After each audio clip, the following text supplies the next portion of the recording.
Happy New Year, y'all. So today is probably gonna be like a little bit of a longer video. Not gonna lie, we got apple juice on deck. Yeah, I know what I mean. We got apple juice. Today I want to get into what I've learned from pretty much shooting weddings. I would say like 75% this year, like kind of solo. I do have a partner that I typically shoot weddings with, right? S&S Wedding Films.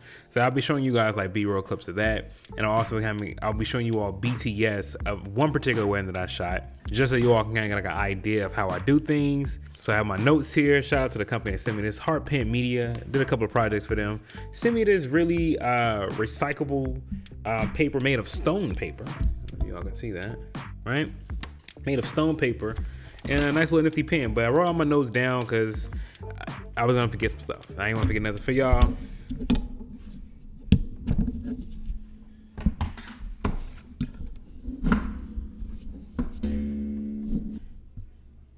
You know, I'm just gonna move this out of the way because it annoys me. I can never get it to be right. So anyway, now what I've learned so far from shooting weddings in 2021. Here we go. First thing, prep.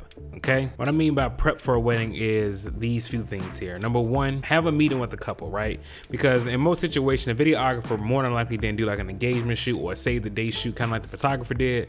So photographer has definitely a way better rapport with the couple than you do. So I definitely recommend that you have some type of like Zoom meeting or something like that, just so you can introduce yourself to them, to see how you look, so you can see how they look. Because not every wedding that you shoot, sometimes when you shoot a wedding, be contract work. So if you shoot a wedding with contract work, it's a almost 9 times out of 10, I would say 9.5 times out of 10, you're not gonna actually meet that couple to the day of their actual wedding. So this is something I've learned that can like help take off the ease, take off the pressure. If you have a meeting with them, it's just kind of help build like that type of trust within you. Like, oh, okay, I know what this person looks like.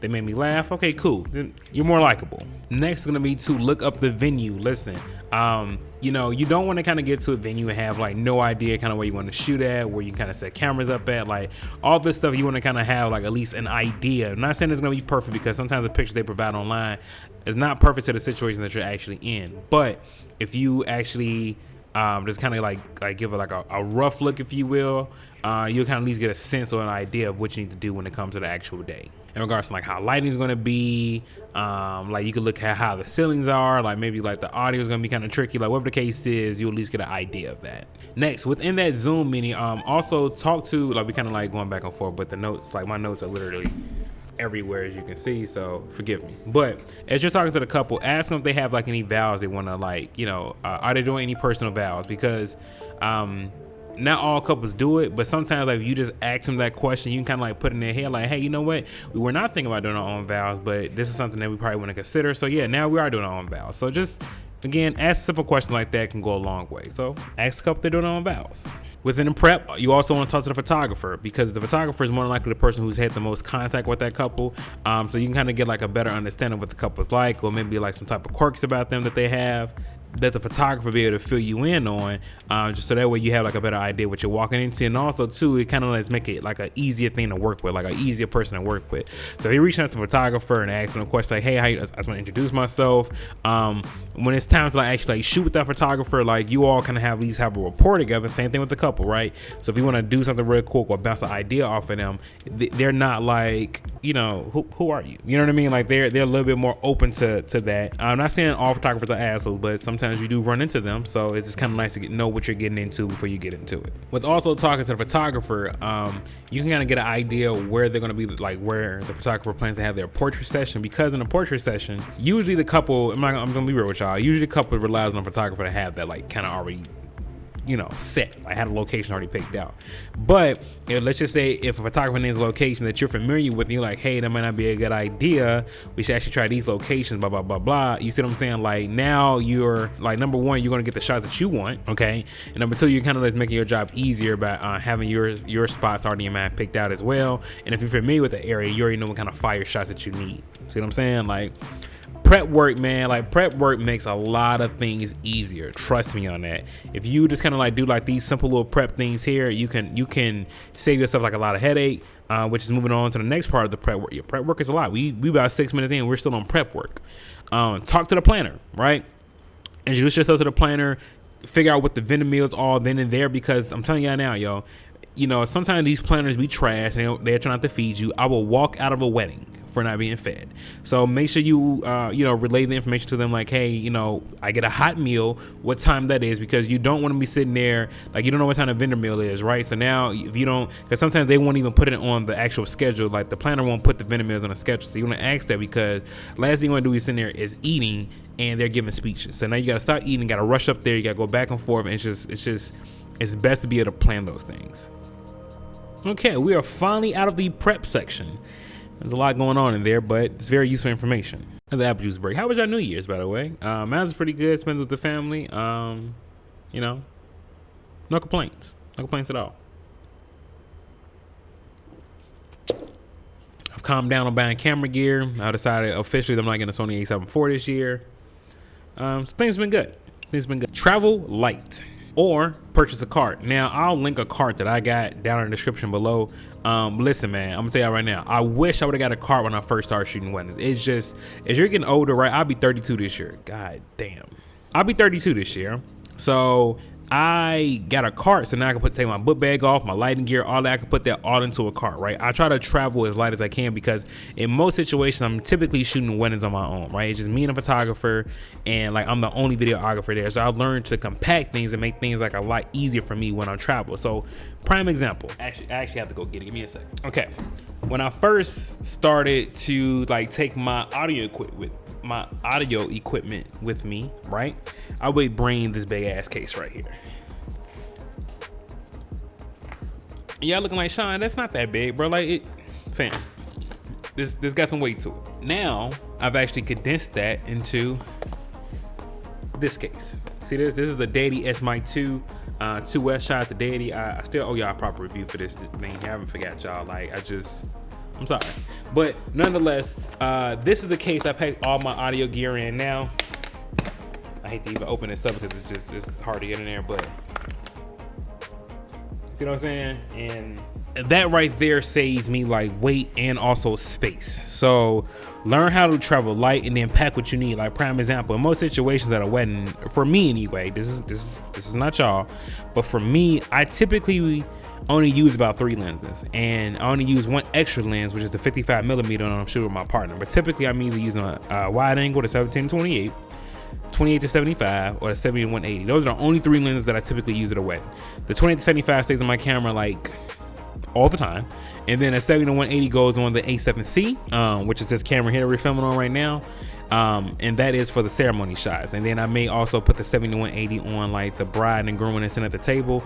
And then again, my A7S III, I got the 28-75 on that camera getting the speech. So you know what I'm saying? Like I typically only really use 3 lenses when I'm in a wedding. Now, in regards to traveling light, this is also about traveling smart and packing smart, I guess, if you will. So prime example, I number all of my gear that I use, right? So even we go down to like these batteries here, like as you can see, there's a number here, right? Number 2, we go down to my Sony batteries, right? All of these joints got numbers on them because this way I know what I've used and what I shouldn't be using. So if I know that I do my shit in sequential order. So if I use my batteries 1, 2, 3, 4, and if let's just say if I don't get down to my last one, number 5, I know I don't have to charge that battery. I only got to charge batteries 1 through 4. Also too, I sometimes when I do shoot with other people, I don't like my gear to get confused with other shooters that I shoot with. So prime example, like me, Sean, Macro M28, we all use Sony bodies. Me and Sean use the A7S III, my boy uses a Sony A1, but we all then use the same type of lenses. So now I put BM on all my lens caps. On anything that I use, I write on all my stuff, so I know like, yo, nope, that's mine, run that, because it happens. Now in regards to travel light, we're just going to kind of get into like the gear you should typically be bringing with you, which is like, again, we're covering audio gear. We're now going to talk about lighting. I use the newer 480 LED lights. They're RGBs. I'm thinking about upgrading those, but overall they are great lights to light up a dance floor. I might end up getting like a third one just to kind of like make sure I get like all the lights. I mean, just talking to make sure that the floor is lit really, really well. And don't get me wrong, these joints, they work perfectly fine, right? You know, I got these like $170. Like, don't get me wrong, they work perfectly fine. The only thing is that sometimes, depending on how dark the venue is, I sometimes need like, or how bright it is, I sometimes need something a little bit brighter. And sometimes the newer, like, they just don't check all the boxes. But for now, they are getting the job done. And that's the thing. Like, they're getting the job done. And in regards to like the audio piece, when you're sitting there, like when it's time for like people to like to do speeches or even hell, the ceremonies, in most situations now, what I'm saying is every wedding that I've shot so far, the couple usually have a mic that the DJ provides for them to like kind of speak so everybody can hear them. Make sure you're able to plug into that DJ's box or the house speaker, so that way you can make sure you get that crisp and clean audio. Don't get me wrong, yes, I use a lav mic. Right, I use a Road Riders go-tos, and hell, I even number these too, so I can know like they spoken to, Unit 1 or Unit 2, and I know where I need to get the audio from. But I don't rely solely on that, just because things can happen. Like that's just a backup for me. But I have that. The H1N is my main primary source, and the H4N is my backup. So I usually try to have like at least 2 to 3 points of audio redundancy to make sure that I'm fine, because audio, man, it can kill a wedding. Okay, like your wedding video, it can kill it. So if anything, man, bad lighting you can get away with, but audio, nah. Next, don't rely, like, be calm, right? Don't rely on a photographer. Okay, let's back that up. Next, do not rely on the photographer for everything. Again, this kind of goes into that prep work, because there are gonna be times where, again, you do contract work, you're gonna like come across a photographer who don't really know what the hell they're doing or what they're talking about. So, or they may not be from that same city, like they may not be from the city that you're from. Like maybe they got flown out, so maybe they may need you. They may need you to like offer suggestions on where they should shoot at, like what's the best locations, or their poses might suck. Yo, I've worked with photographers whose pose game is not like, it ain't there, fam. You know what I'm saying? Like my pose game pretty hard now. Like I can pose a motherfucker for real. Like I definitely run into people who can't pose. Like these photographers is not like, don't rely just on the photographers no more, B. Okay, like them days is over where it's like, I just kind of sit back, let the photographer do all the work. Nah, them days is done, B. If you want to be taken as a serious filmmaker and not just a videographer, learn to pose couple for your videos as well, or learn how to work with the photographer, right? Ask the photographer, like, hey, when you're posing them, can you make sure when you pose them that they're always doing something in motion, so I can capture that as well, part of the video, so that way we can work together and kind of kill two birds with one stone. Works all the time for me. Like I've never had a photographer tell me no. Plus the poses I usually have are typically better than theirs. Apple juice, as you can see, like the more apple juice I drink, the more it's starting to come out a little easier. A little bit more swag to it.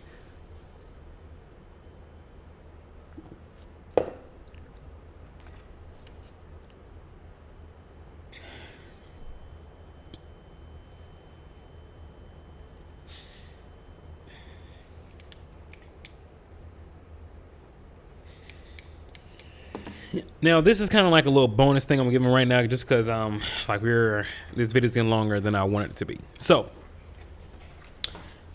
the bonus one, but we still got some more real ones I'm gonna tell y'all about. But the bonus one is make sure you eat and take your breaks. Fam, like there's definitely been times where like, man, I almost fainted or something because it was too hot outside and I forgot to eat that day. Or if I didn't drink anything, got enough sugar in my body, like all that, be like, make sure you take care of yourself. That is super important, because you're typically with this couple for like, it may be an 8-hour day, but you're getting like an hour early. Sometimes you may have to stay like a little bit later. So you're pretty much on your feet for like 8 to 10 hours for that day, working, carrying heavy gear, all that shit, B. So make sure you take care of yourself, take care of your body. That's really, really important. Now, moving on to like close to the last thing, which is going to be knowing your camera. Like, and what I mean by that is, prime example, on the Sony a7S III, everybody knows Sony bodies has phenomenal autofocus, but sometimes our autofocus can be a little bit too good, if you know what I mean, or if you don't have the correct settings, it could sometimes do things that you don't want it to do. So prime example is, for me, when I have a couple when I have the bride walking down the aisle, I don't do zone autofocus, right?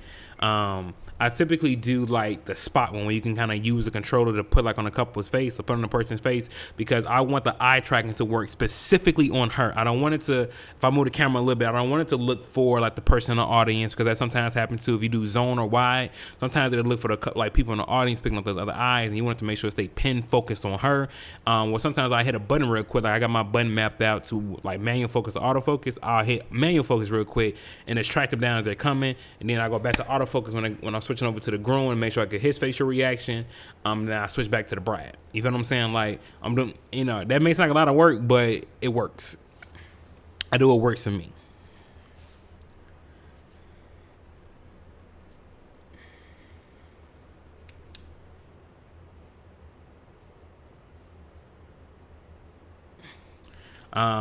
Next, I would when you are shooting and one by yourself, like be a little bit more mobile, right? So I don't use a 70 to 180 on the groom angle. I only use a 70 to 180 on the bride angle. The bride angle, I'm tell you right now, this town messed up, right? But she's the most important angle of the whole wedding, right? As long as her angle is perfectly fine and she's in focus at all times and you see her, like, she's good. The groom angle, I sometimes float on him, but I typically like on a gimbal with the monopod. So then I could stay stationary for a second while he say what he got to say.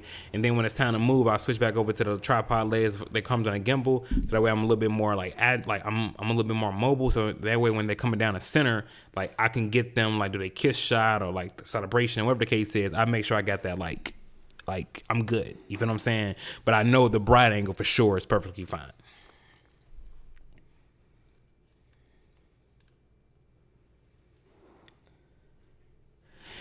And last, but certainly not least, is gonna be like, come dressed for the part. Like, now that I now that I come dressed, nice blazer, black and all black, suit jacket and all that, you know what I'm saying? Like, I actually get treated differently than if I were just wearing all black, because sometimes they look at you like the help.